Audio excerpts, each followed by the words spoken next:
নতুন সরকার ক্ষমতায় আসছে এবং এই নির্বাচন আয়োজনে একটা বড় ভূমিকা এই উপজেলায় পালন করেছে পোরশা থানা পুলিশ। আমি তাদেরকে শুভেচ্ছা জানাচ্ছি, একটা জোরে করতালি দিয়ে। এবং আমি তখনই বলেছি যে ইনশাল্লাহ আমরা সবাই একসাথে একদিন বিরিয়ানি খাবো। আমার মনে হয় ইফতারি পরে তো বিরিয়ানি আছে নাকি? ঠিক আছে। এবং এইটা জেলা পুলিশের অর্থায়নে এটা করা হয়েছে।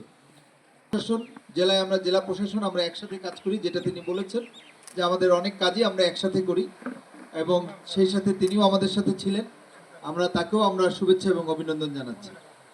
আমরা একটা জিনিস পরিষ্কারভাবে বলতে চাই যে পুলিশ আমরা মাথা উঁচু করে দাঁড়িয়ে কাজ করেছি, আপনারা মাথা উঁচু করে দাঁড়িয়ে কাজ করবেন। মানুষের কাছে থেকে যদি আমরা আগের সে বদভ্যাস আমাদের না থাকে, আমরা ঠিকই মাথা উঁচু করে দাঁড়িয়ে কাজ করব এবং করতে পারি। সেটা আমরা এই গত নির্বাচনে আমরা সেটা দেখিয়েছি।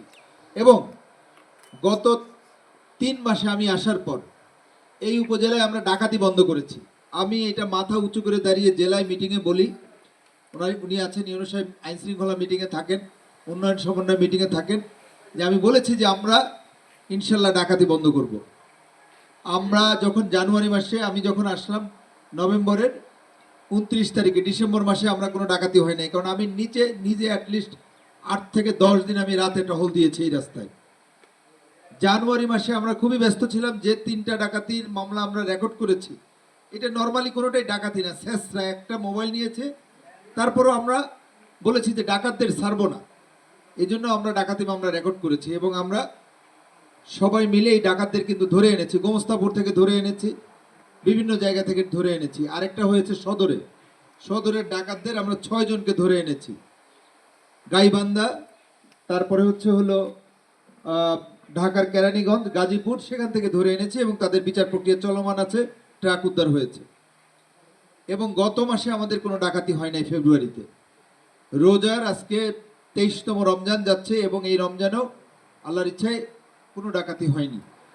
এটা সম্ভব হয়েছে পোরশা থানা পুলিশের এবং পুলিশ লাইন থেকে যারা তোমরা আসছো, তোমাদের অক্লান্ত পরিশ্রম এবং জনগণের সহযোগিতায় তোমাদের সবাইকে আমি শুভেচ্ছা জানাচ্ছি। এবং আমরা বিশ্বাস করি যে আমরা আরো শক্তভাবে সড়কে আমরা দায়িত্ব পালন করব। কেউ যদি সড়কে গাছ ফেলে ডাকাতির চেষ্টা করে, পুলিশ তার আইন অনুযায়ী তাকে যে দায়িত্ব দেওয়া হয়েছে, যে অস্ত্র দেওয়া হয়েছে, আমরা সেটা ব্যবহার করব ডাকাতদের বিরুদ্ধে, যদি ডাকাতরা আবার যদি ডাকাতির চেষ্টা করে। এবং সেটা আমি প্রকাশ্যে বাজারেও বলে দিয়ে আসছি, আজকেও বলছি যে আমাদেরকে দাও নিয়ে আসবে আর আমরা দাঁড়ায় থাকবো, বিষয়টা তা না। আমরা তাদের বিরুদ্ধে কঠোর ব্যবস্থা নেব, সেটা গোমস্তা পড়ুক আর ঢাকার কেরানীগঞ্জে লুকায় থাকুক, সেখান থেকে আমরা ধরে নিয়ে আসবো এবং আমরা আইন অনুযায়ী তাদের বিরুদ্ধে ব্যবস্থা নেব। সুতরাং তোমরা যারা পুলিশের এখানে আছো, ভয় পাবা না, আমরা একসাথে কাজ করছি। এবং ডাকাতদের বিরুদ্ধে আমাদের যে অভিযান আগামী দিনে আরো জোরদার করা হবে। তোমরা জানো যে ইতিমধ্যে আমরা এখানে আরো 3 জন ফোর্স বাড়িয়েছি। 3 জন ফোর্স তো আসছে এখানে, তাই না? এই আমরা ফোর্স বাড়িয়েছি, তোমাদের উপরে থাকার জায়গা আমরা ভালো করেছি, ইতিমধ্যে ফ্যান দেওয়া হয়েছে, খাটিয়ে দেওয়া হয়েছে এবং আগামী রোজার ঈদের আগেই এখানে সিলিং এর ব্যবস্থা হবে। আমি উপরে যেয়ে দেখে এসেছি, ঠিক আছে? ঈদের আগেই সিলিং এর ব্যবস্থা হবে ইনশাআল্লাহ। কিন্তু যেটা হলো ডিসিপ্লিন ধরে রাখতে হবে। আমি উপরে যেয়ে দেখলাম যে একটা এসএমজি পড়ে আছে, দরজা খোলা। This is very dangerous. দুর্ঘটনা 50 বছরে নাও হতে পারে, 100 বছর পরেও হতে পারে, বাট ডিসিপ্লিনের ক্ষেত্রে কোনো প্রকার করা যাবে না। আমি জানি হয়তো বা তোমরা ওখানে রেখে বাইরে গিয়েছো, থানা কম্পাউন্ডের মধ্যেও আছে, তারপরও যেটা যেভাবে রাখা দরকার সেটা সেভাবেই রাখতে হবে, ঠিক আছে? তো এক্ষেত্রে আমি অফিসার ইনচার্জকে বলবো যে সিনসিয়ার হতে। আর এখানে সার্কেল সাহেব আছেন, আমি তাকে বলবো যে তদারকি কার্যক্রম আরো জোরদার করার জন্য। বিশেষ করে রাতের বেলা সড়কে যে ডিউটিগুলো হয়, এই ডিউটিগুলো তদারকি করতে হবে।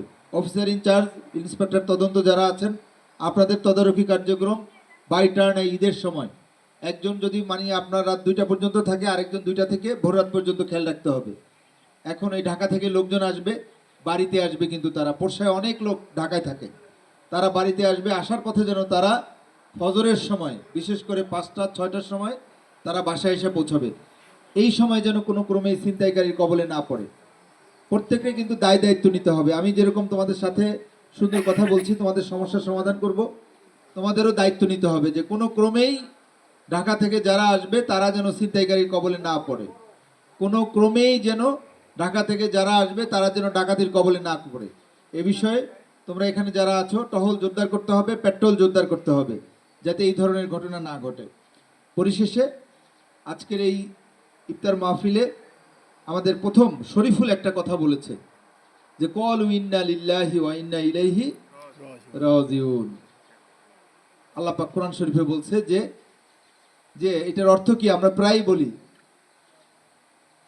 যে ইন্না লিল্লাহি ওয়া ইন্না ইলাইহি রাজিউন, আমরা বলি না যে আমাদের সকলকেই কি আল্লাহর কাছে প্রত্যাবর্তন করতে হবে। এখানে আমরা যারা বসে আছি আমরা কেউই 40 থেকে 50 বছর পর এই আকাশের নিচে আমরা কেউ থাকবো না। সন্দেহ আছে কারো কোনো? ইউনূস সাহেবের বয়স কম, তিনি হয়তো বা আরো 60 বছর থাকতে পারেন, বা যার বয়স এখানে আছে পুলিশ কনস্টেবল, এরা হয়তো বা আরো কিছুদিন থাকতে পারেন। কিন্তু আমরা এখানে যারা বসে আছি এর চেয়ে সত্য কথা আর আছে যে আগামী 50 বছর পর বা যে কোনো সময় আমরা চলে যেতে পারি, তারপরে ম্যাক্সিমাম যে হায়াত, এরপরে কেউ আমরা এই জমিনের উপর থাকবো না, আমরা সবাই চলে যাব। তা আমরা যেন সেই দিনটা মনে রাখি, আমরা যেন সেই দিনটা ভয় করি যে আমাদের চলে যেতে হবে, সেই অনুযায়ী আমরা যেন সততার সাথে নিষ্ঠার সাথে আমরা আমাদের দায়িত্ব পালন করি। এবং পোরশা থানার ডাকাতি প্রতিরোধে অভিযান আরো জোরদার করা হবে। ধন্যবাদ সবাইকে।